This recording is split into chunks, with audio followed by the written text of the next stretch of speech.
সকাল থেকে মুখটা ভার করে বসে রয়েছিলাম, জানি না কি হয়েছে আমার। মনটা এত খারাপ লাগছিল, দিনটাও যেন কেমন মেঘলা গুমড়োমুখো হয়েছিল, ঠিক আমারই মতো। হঠাৎ মনে পড়লো আমি স্কিন কেয়ার করব। আমি স্কিন কেয়ার এমনিতে করি না, আমি যেমন আছি তেমনই থাকতে পছন্দ করি।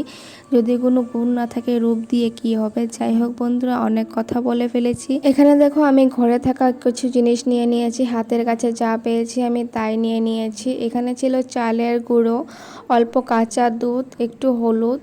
যদি হলুদ দিয়েছি কারণ যদি কোনো মুখে কোনো পিগমেন্টেশন থাকে তা ভালো হয়ে যাবে, তার জন্য একটু হলুদ দিয়ে দিয়েছি।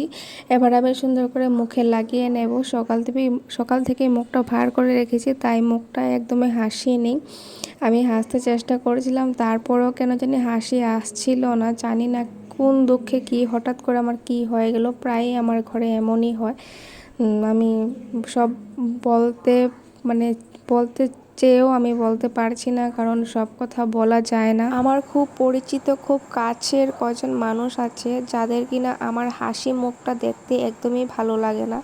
যদি আমি কোনো দিন একটু বেশি হেসে ফেললাম বা কয়টা দিন আমি যদি একটু হাসি খুশি থাকি, ওদের মন সবসময় খারাপ হয়ে থাকে। কারণ জানি না, ওরা মনে মনে ভাবে হয়তো আমি এত হাসি খুশি কেন থাকবো, আর আমার একটু উন্নতি দেখলে ওদের কেন জানি খারাপ লাগে। ভগবান জানে, আমি তো ওদের কোনোদিনও খারাপ চাইনি, ওরা কেন আমার এত খারাপ চায়। তোমাদের সাথে কি এমন হয় একটু আমাকে কমেন্ট করে বলবে তো। এইদিকে দেখো আমার মনের কথাগুলো তোমাদেরকে বলছি, আর এদিকে দেখো আমার যা যা উপকরণ ছিল সেগুলো দিয়ে মুখে একটু মাসাজ করে নিচ্ছি। এভাবে করে তোমরাও যদি মাসাজ করো দেখবে, মন খারাপের সময় যদি একটু মাসাজ করো, মুখটাতে যদি একটু গ্লো করে মনটাতেও কিন্তু গ্লো আসে না। মনে যদি দুঃখ থাকে মুখে কোনোদিনও গ্লো আসে না। মনে যদি কিছু কথা আটকে থাকে কাউকে বললে সেই মনটা হালকা হয়ে যায়। আমি তোমাদেরকে যেইগুলো কথাটা বলছি আমার মনটা অনেকই হালকা লাগছে।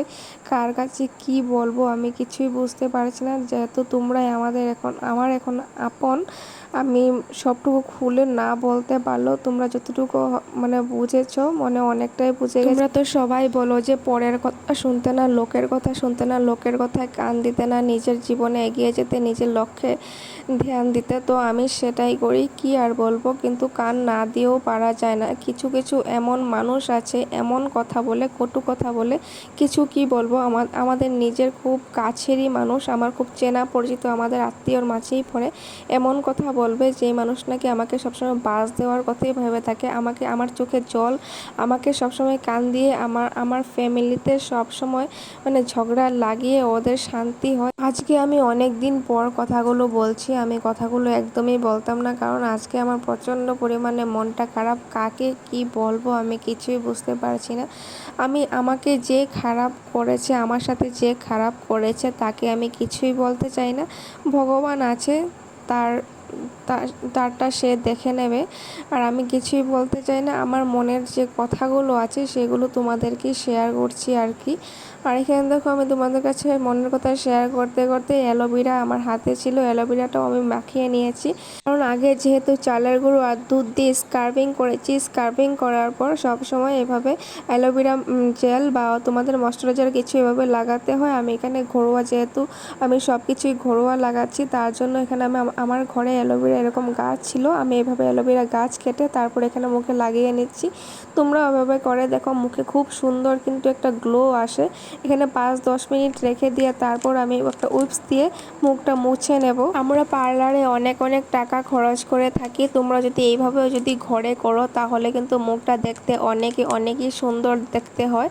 আর তোমরা ঘরে যদি একবার যদি করতে পারো তাহলে অনেকই ভালো। পার্লারে করলে যদি তোমরা দোকানে আর্টিফিশিয়াল জিনিস দিয়ে করতে চাও তাহলে কি হয়, অন্য মানুষ দিয়ে করাতে হয়। না হলে তোমাদের সবসময় যদি করো তোমাদের স্কিন কিন্তু ঝুলে যাওয়ার চান্স থাকে। কারণ এইভাবে মাসাজ কিন্তু সবসময় পেছন সাইড দিয়ে উপর দিকে ঠেলতে হয়, আর উপর দিকে আমরা ঠেলতে পারি না কারণ আমাদের হাত ব্যথা হয়ে যায়, অনেক সময় ঠেলতে হয়। আমি যেভাবে করেছি, তো এইভাবে তোমরা সপ্তাহে বা মাসে কোনো সময় একদিন করতে পারো। সব সময় যদি করো তোমাদের স্কিন কিন্তু নিচে দিয়ে ঝুলে যাবে।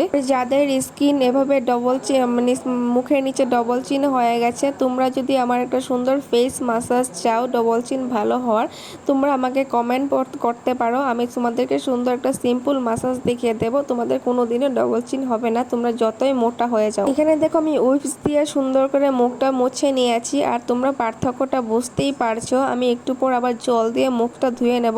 উইপস দিয়ে মুখ মোছার পর কিন্তু জল দিয়ে ধুতে হয় না, কিন্তু আমি গ্যাস ধুয়ে নিই। আমার একদমই পছন্দ না যে একটা আঠা আঠা একটা তেলাত্মক ভাব থাকে, সেই ভাবটা আমার একদমই পছন্দ না। তারপরে আমি এখানে হুট করে গিয়ে আমি জল দিয়ে ধুয়ে চলে এসেছি। এই দেখো আমার স্কিনটা দেখতেই পারছো। তারপর একটা আমি সুন্দর একটা টোনার ইউজ করে নেব। তোমাদের কাছে যদি এরকম সিম্পল কোনো টোনার থাকে, জবিসের বা যে কোনো গোলাপ জল, যদি টোনার নাও থাকে তোমরা গোলাপ জল ব্যবহার করতে পারো। আর বাসা যদি টোনারও না থাকে তাহলে যে কোনো তোমরা সিরাম ব্যবহার করতে পারো, কিন্তু যে কোনো হার্ড ক্রিম ব্যবহার করতে পারবে না, ময়শ্চারাইজার ব্যবহার করতে পারো। সিম্পল পাতলা টোনার বা সিরাম ব্যবহার করার চেষ্টা করবে। এখানে দেখো আমার চোখে ঢুকে গিয়েছিল স্প্রে করার সময়। আমার সব সময় এমন হয়, স্প্রে করার সময় চোখেই ঢুকে যায়। এখানে দেখো স্প্রে করেছিলাম, তারপর একটু হাত দিয়ে আমি একটু মেল্ট করে নিয়েছি। যেহেতু স্প্রেগুলো এরকম ডট ডট হয়ে আছে, আমি হাত দিয়ে একটু মেল্ট করে নেবো। বেশি মেল্ট করবো না, অল্প একটু করে নেবো। এখানে শুকিয়ে গেছে, এখন তোমরা পার্থক্য দেখতেই পারছো। আগে কেমন স্কিনটা ছিল, এখন কেমন স্কিনটা হয়ে গেছে। আর একটু পরে আর একটু গ্লো আসবে গাইস। আমাদের যদি পার্লারে যাওয়ার সময় না থাকে, এভাবে হুট করে আমার দেখানো রেমেডিগুলি দিয়ে তোমরা এভাবে মাসাজ করে নিতে পারো, দেখবে দুর্দান্ত রেজাল্ট আসবে। আর এই মাসাজের পর যদি তোমরা মেকআপ করো তাহলে তো কোনো কথাই নেই, মানে অসাধারণ একটা গ্লো আসবে মেকআপের। তো গাইস ভিডিওটা আজকে এতটুকুই। Tata, bye, love you all. সবাই ভালো থাকো, সুস্থ থাকো।